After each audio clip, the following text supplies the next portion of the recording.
करवाई और ये छात्र शोर मचाए जा रहे हैं कि पेपर सही नहीं हुआ, पेपर में आपने सिलेबस के बाहर के सवाल पूछ लिए।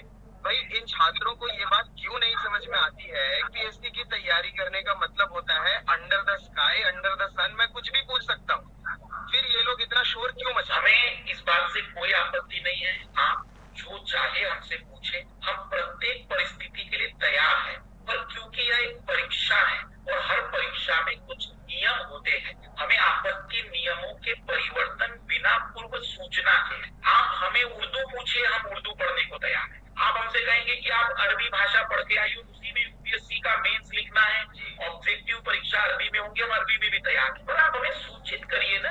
आप हमें सिलेबस में 10 पॉइंट देते हैं, कभी उसमें से एक ही पॉइंट को पूरा पूछ लेते हैं। हमारी नाराजगी आपके किसी भी प्रकार की परीक्षा से नहीं, पर आपके अपने मन गढ़ंत डब्बे के नियमों से है, जो आप कभी भी अपनी मर्जी से उठा के लाते हैं। हमारी नाराजगी आपके उन तरीकों से है जहां बिना तरीके की चीजें चल रही है। हमारे विद्यार्थी या हम लोग कहते यूपीएससी मतलब अनप्रेडिक्टेबल, तो अनप्रेडिक्टेबल अगर एग्जाम होती है तो वह फिर एग्जाम नहीं, वो लॉटरी होती है, फिर वो किस्मत होती है। फिर मेहनत और किस्मत में अगर अंतर ही नहीं करना था तो फिर हमें स्पष्ट बता दीजिए, ताकि हमें भी अपने जीवन के निर्णय लेने में और सरलता हो सके। इनका इल्जाम है कि आपने 80 में से करीब 29 सवाल सीसैट के पेपर में आउट ऑफ सिलेबस जाकर के पूछ लिए, परमुटेशन कॉम्बिनेशन के और कुछ अलग टॉपिक्स के आपने सवाल पूछ लिए। इन मूर्ख छात्रों को ये बात क्यों नहीं समझ में आती कि परमुटेशन एंड कॉम्बिनेशन के सवाल तो सामान्य तरीके से सॉल्व किए जा सकते हैं, बिना फॉर्मूले के सॉल्व किए जा सकते हैं। फिर इन मूर्खों ने इतना शोर क्यों मचा रखा है? अगर आप ये मानते हैं कि बिना फार्मूले के सॉल्व हो सकते हैं, तो हम आपसे सविनय निवेदन करते हैं कि हमारे दुखों में बस एक ही बड़ा दुख है कि कोई एक महान शख्स उपस्थित हो जो इस पृथ्वी के धरातल पर हमें प्रश्नों के उत्तरों को साधारण तरीके से हल करके दिखाए, 2 घंटे की जगह 2.5 घंटे में हल करके दिखा दे और हमें बताए कि देखिए जीवन बहुत ही सरल था, कोई फार्मूला नहीं था। और यदि ये भी नहीं हो सकता है तो हमारी केवल इतनी सी विनती है, क्लास 10 स्तर का कोई भी विद्यार्थी लेकर आ जाइए जो भारतवर्ष में टॉप मोस्ट हो, उसे आप ये पेपर दे दीजिए और उनसे कहिए कि 2 घंटे में आपको इस पेपर को हल करना है क्वालिफाइंग तरीके से। ये क्या अब आप लोग तय करेंगे कि परीक्षा हम कैसे लेंगे? ये तो हमारा डिस्क्रिप्शन है, इससे आप कुछ भी बोलने के अधिकारी नहीं है। क्या मजाल है, क्या कैसे जरूरत कर रहे हैं आप लोग कि आप लोग सवाल? प्रश्न इस बात का नहीं है कि ये आपकी विवेक क्षमता है या आपका डिस्क्रिशनल पावर है, प्रश्न है समानता का, प्रश्न है सभी की जरूरतों का। राष्ट्र निर्माण जब हुआ तो इस राष्ट्र निर्माण में ना आप थे ना हम थे, लेकिन जिन पूर्वजों ने किया था उनका मकसद था कि सभी का यहाँ पर जो महत्व रहेगा वो बना रहेगा। और हमें ऐसा क्यों लग रहा है कि ये कुछ विशेष प्रकार से ही महत्व जुड़ता चला जा रहा है? क्या हमने जिन शिक्षा को ग्रहण किया यदि उसमें कमियां थी तो फिर हमें वो शिक्षा क्यों दी गई? अगर हमसे 10वीं स्तर के प्रश्न हल नहीं हो पा रहे हैं तो इसका मतलब कि हमारा जो पूरा का पूरा शिक्षा हुआ है उसको कटघरे में खड़ा कर दीजिए। हमें तो केवल न्याय चाहिए कि आखिर इस प्रकार की चीजों को हम कैसे सॉल्व करें। आप अपनी बौद्धिक क्षमता बढ़ा के आओ, नहीं बढ़ रही है क्षमता तो दोबारा जन्म लो, फिर जाकर के यूपीएससी की तैयारी कर लेना। ऐसे इल्जाम क्यों लगा रहे हो आप? इल्जाम लगाने का सबसे बड़ा कारण बस इतना सा है कि निश्चित ही आप यदि ये मानते हैं कि हिंदी माध्यम में कमजोर मस्तिष्क होते हैं तो इसका अभिप्राय ये हुआ कि आज तक हिंदी माध्यम से जो चयनित विद्यार्थी हैं उनको आपने विशेष छूट देकर चयनित किया होगा। दूसरा, इतने हिंदी माध्यम में बेहतरीन जागकार दुनिया भर में हुए, अगर भाषा ही तय कर देती कि कौन बुद्धिजीवी है तो इस 800 करोड़ की आबादी दुनिया भर की जो है तो मेरे हिसाब से फ्रेंच मीडियम वाले सभी मीडियमों को तय कर देते। दुख हमारा हिंदी माध्यम की मानसिकताओं के प्रति आपकी विचारधारा को लेकर है, बाकी हमारा दुख कोई नहीं है। आप हमसे पूछिए परमुटेशन कॉम्बिनेशन, आप हमसे पूछिए कठिन से कठिन प्रश्न, लेकिन आप अपने दायरे तय तो करिए। आप दायरे तय कुछ और करते हैं, पूछते कुछ और हैं, फिर आरोप लगाते पुनः हम पर ही।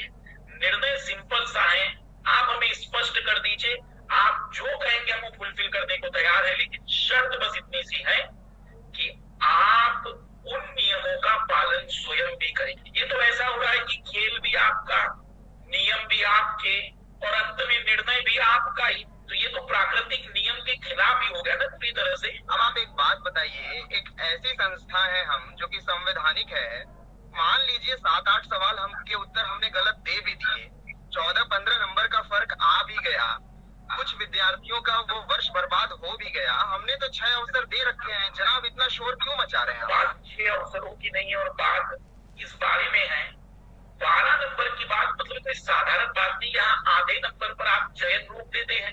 एक विद्यार्थी के सीसेट में नंबर 65.82 आते हैं, तो फिर आप उसको पूरा राउंड तक 66 कर दीजिए। वहां 0.18 देने में क्या आपत्ति हो रही है, वहां बढ़ा दीजिए। कभी आपको लगता हो कि इस तरीके की परंपरा चलानी है कि 6 अटेम्प्ट चलाने हैं, तो फिर कभी कभी हिंदी माध्यम के विद्यार्थी को जबरदस्ती 5000 चयनित कर दीजिए। क्योंकि अगर आपको नियमों के साथ नहीं चलना है, अपने ही नियमों को फॉलो नहीं करना है, तो फिर आप अपने अनुसार जो निर्णय लेना चाह रहे हैं वही अगर अंतिम निर्णय ले रहे, तो फिर क्यों संवैधानिक, क्यों लोकतांत्रिक? आप खुले तौर पर बता दीजिए कि आपको जिनको चयनित करना है आप नहीं चयनित करेंगे, फिर ये क्यों पूरा आडंबर मचा के रखा हुआ है परीक्षा? अभी हमने कुछ दिन पहले 72वीं एनुअल रिपोर्ट अपनी जारी की। उस एनुअल रिपोर्ट में हमने ये बताया कि करीब करीब 65% विद्यार्थी जो चयनित हुए हैं वो इंजीनियरिंग बैकग्राउंड से आते हैं। ह्यूमैनिटी बैकग्राउंड से चयनित होने वाले विद्यार्थियों की संख्या निश्चित तौर पर इंजीनियरिंग बैकग्राउंड वालों के मुकाबले काफी कम है। अब एक बात बताइए, जब पढ़ेगा इंडिया तभी बढ़ेगा इंडिया।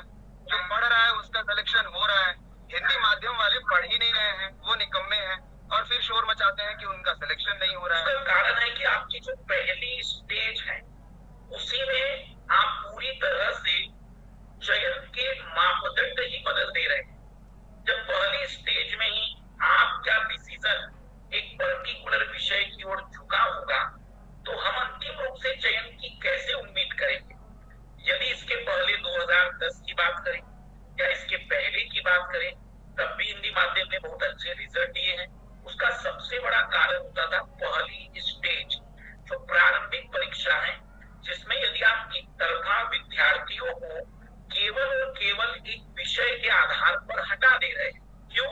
क्योंकि उनका उस विषय में उतना बेहतर रुझान नहीं है, तो आपने तय कर लिया कि वो एक बेहतर प्रशासनिक अधिकारी नहीं बनेगा। तो इस तरीके से तो कई विद्यार्थी आपके इस एग्जाम के पैटर्न से पहले पैटर्न में हट जाते जो आज चयनित हो रहे हैं। पहला पैटर्न ही यदि सुधर जाए तो हमें आपके किसी भी पैटर्न में कोई आपत्ति नहीं है। शुरुआती दरवाजा ही बंद कर देते तो परिणाम की उम्मीदें कैसे कर सकते हैं? आप पहले दरवाजे के बाद हमारे विद्यार्थी फेल होने दीजिए, फिर हम देखते हैं कि वह क्यों मेंस में नहीं परफॉर्म कर पा रहे। प्रोपोर्शनली मेंस में हिंदी माध्यम के विद्यार्थी ज्यादा चयनित हो रहे हैं जितने प्रारंभिक में निकलते उसकी तुलना में। ये इस बात का भी प्रमाण है कि उनके अंदर सारी क्वालिटी है, पर आप उन्हें मौके ही नहीं देना चाह रहे हैं, तो चयन अंतिम रूप में कैसे हो सके? कोरोना जब आया था तो छात्र वर्ग के पास क्या था? ज्यादा से ज्यादा परिवार में कुछ लोग मर गए थे, देहांत हो गया था उनका। उससे ज्यादा क्या हुआ? उससे ज्यादा आप लोगों को घर में बैठना पड़ा 6 महीने 8 महीने, रेल बंद हो गया। अरे आप आराम से घर में बैठे हुए थे, सब कुछ ठीक था, पढ़ाई कर रहे थे, 2-4 महीने हमने एग्जाम डिले भी कर दिया था। अब अतिरिक्त मौके की मांग क्यों कर रहे हैं? मतलब मुझे समझ में नहीं आता। आप तो एंजॉय कर रहे थे कोरोना के टाइम पे, और अब आप कह रहे हैं इतने वर्षों से कि हमें कोरोना के नाम पे कॉम्पनसेटरी अटेम्प्ट दे दो। अरे मतलब आपको खुद सोचना चाहिए कि कितने अटेम्प्ट दें हम आपको? आप ही को अटेम्प्ट देते रहे क्या? आप लोग तो आराम से घर पे बैठे हुए थे कोरोना के टाइम पे। 2-4 लोगों के घर में परिवार में किसी का देहांत हो गया, मृत्यु हो गई, तो उससे हम क्या करें? हमने ठेका थोड़ी ले रखा है आपके परिवार का। इसीलिए आपने ठेका लेकर रखा हुआ है। और अगर परिवार में मृत्यु हुई है जी, परिवार में या कोई व्यक्ति बीमार पड़ा है और उसका अंतिम प्रयास था वह, तो निश्चित है उसका संवैधानिक अधिकार है कि वो समानता के आधार पर अपनी बात रख सके। अगर आप इसी प्रकार से बाकी एग्जाम के लिए देखेंगे तो बाकी एग्जाम में भी तो सभी चीजों को ध्यान में रखकर उन्होंने बदलाव किए, तो आप अपने आप को विशिष्ट क्यों मान रहे हो? आप इसको इतना इगोइस्टिक क्यों ले रहे हैं?